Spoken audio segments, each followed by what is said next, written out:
Hello আসসালামু আলাইকুম। আমরা পুরো ভিডিওতে সিকোয়েন্স ডিভিশন নিয়ে আলোচনা করেছি। ধরুন আমি একটি প্যাটার্নে কাজ করতেছি, প্যাটার্নে কাজ করতে করতে হয় যে কোনো ভুলবশত ডিজিট এই অপশনটি চালু হয়ে গেলে দেখুন আমি আর কোনো কাজ করতে পারবো না। এই প্যাটার্নে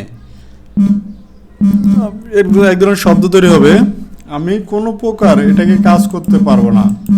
এরকম আমার একটা মাউসটাকে এটা ধরে নিছে।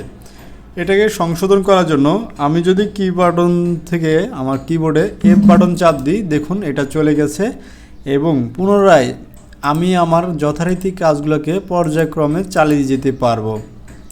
তো বুঝতে পারছেন, আপনার এই ডিজিটের চাপ পড়লে এফ বাটন চাপ দিতে হবে এবং ইন্টার প্রেস করতে হবে, তাহলে আপনার সমস্যাটির সমাধান হয়ে যাবে ইনশাল্লাহ। আমার ভিডিওটি ভালো লাগলে অবশ্যই লাইক কমেন্ট করবেন, সেই সাথে যদি পারেন চ্যানেলটি সাবস্ক্রাইব করবেন।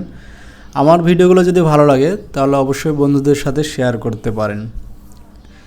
ইনশাল্লাহ পরবর্তী ভিডিওতে F2 ফাংশন নিয়ে আলোচনা করব। খুদা হাফেজ।